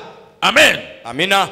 Lorsque nous parlons wakati tunasema des miracles ya miujiza que le Seigneur a fait avec Branham, ile Bwana anafanya na Branham, nous devons en parler dans les détails. Tunapasha kuisema wena de la manière que cela s'est passé. Munamna ile ilipitikana. Sinon vous risquez d'entrer dans la confusion avec ceux qui adorent William Branham. Bure unaweza kuingia mkupatana na bale beko naabudu William Branham. Alléluia. Amen. Puisque vous avez entré dans les détails. Sababu unaingia mtubintu tudoko. Pendant qu'il prêchait, wakati alikuwa na ubiri, pendant qu'il priait, wakati alikuwa na et aussi longtemps que le Seigneur ne lui avait donné aucune parole, na pale Bwana alikuwa il est resté à la chair.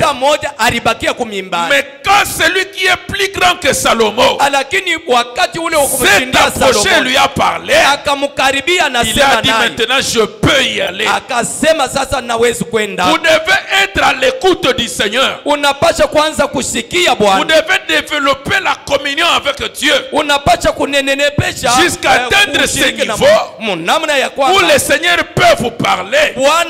C'est alors que vous pouvez avoir la foi parfaite. C'est alors que tu peux t'élever et prononcer la parole tout en sachant que cette parole, c'est le Seigneur qui l'a placée en moi. William Branham est descendu et il a appelé Marie. Et directement, Marie est revenue. Elle a répondu oui, frère Branham.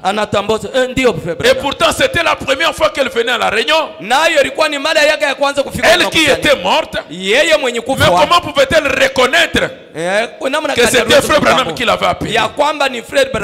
C'était la présence de celui qui est plus grand que Branham.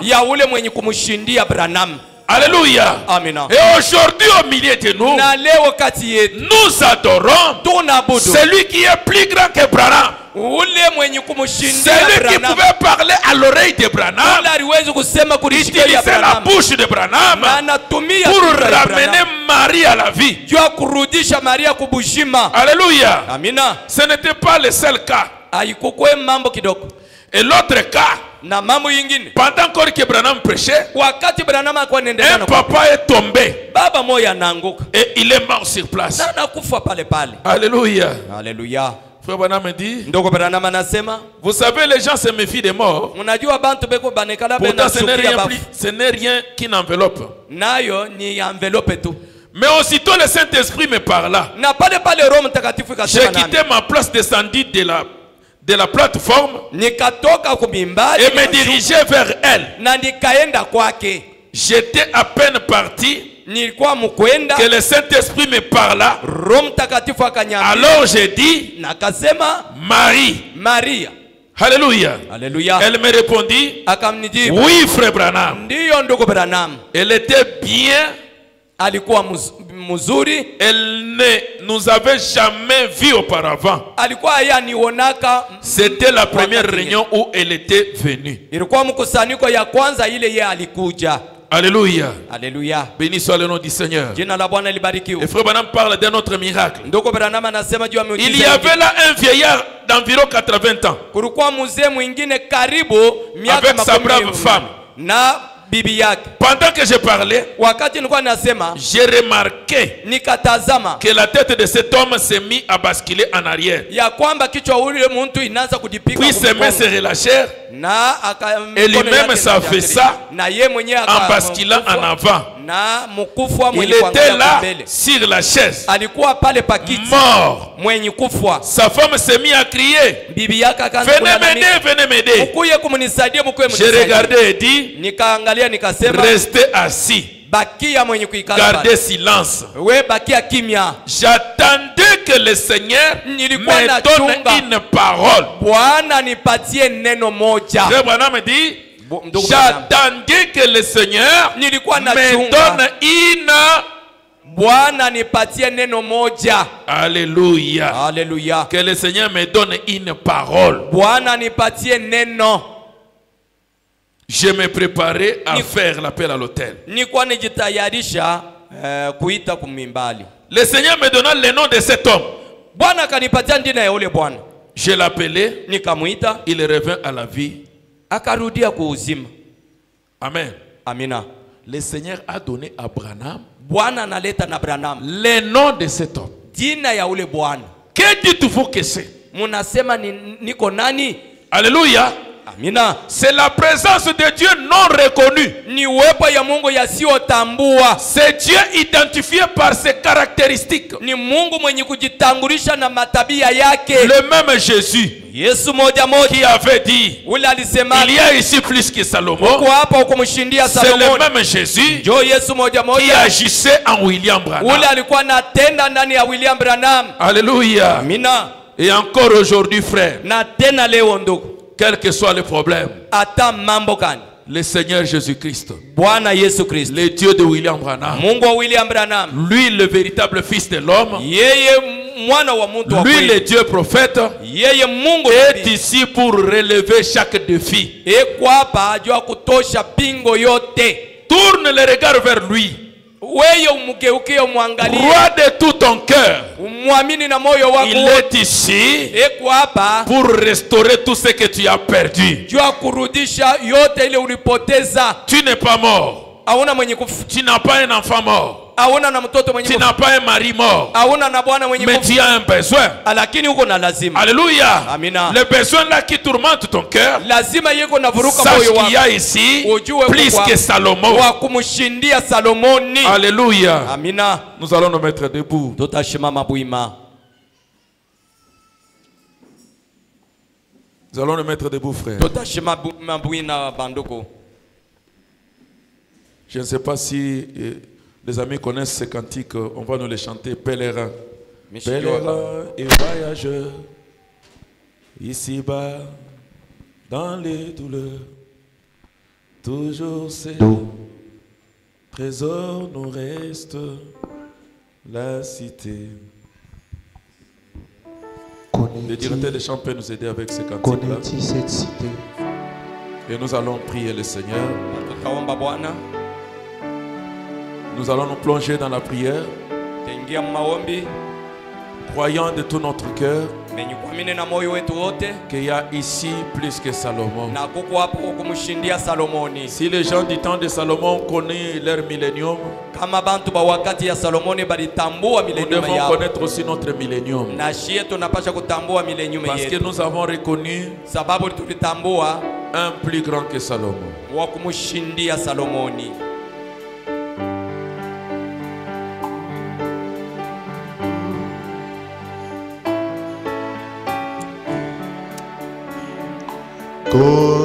Connais-tu cette cité? Chantez cela avec cœur. La Oui, mais il est cité moyen. céleste, dans ses mille toute éclatée, si pleinement bonnie. Oh, Père saint et voyageur, ici-bas, dans les douleurs, Oh oui, toujours ces trésors nous restent. La cité céleste, oui, pèlerin, pèlerin et voyageur, ici-bas, dans les douleurs, toujours ces trésors nous restent. Oh, la cité céleste, connais-tu cette cité? La cité bénie, oh, toute félicité, sublime harmonie. L'agneau seul et sans soleil, et son classe en parler, oh, illumine et vivifie, oh, la cité bénie. Oui, l'agneau seul et sans soleil, et son place en parler, illumine et vivifie, oh, la cité bénie. Nom de Père et d'asile et notre patrie. Connais-tu les fleuves purs et l'arbre de la vie, puis des fardeaux, à jamais, pour les élis, tous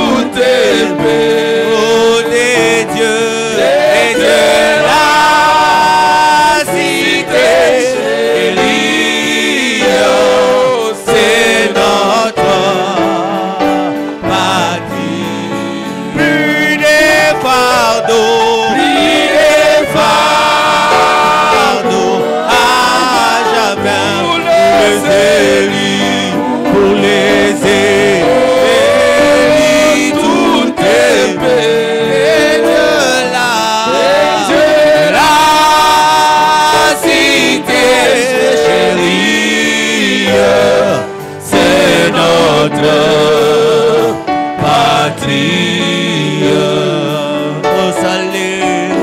Au salut, réponds-y, mon cœur tes désirs, mon cœur tes désirs. Oh, à présent, cherche son époux, l'église, supplie. Oh, être à toujours,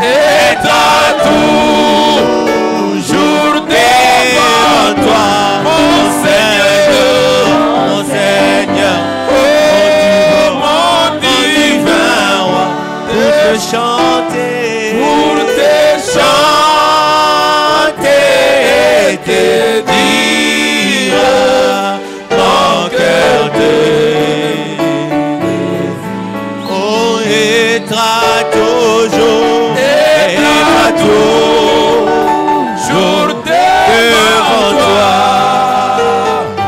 mon Seigneur, mon divin roi, pour te chanter et te dire, mon cœur te désire. Plus de fardeau, Plis des fardeaux à jamais pour les élus, tous tes péchés. Et Dieu la cité chérie, c'est notre. prions le Seigneur, prions le Seigneur. Prions le Seigneur. Pendant que la musique est en train de jouer, prions le Seigneur.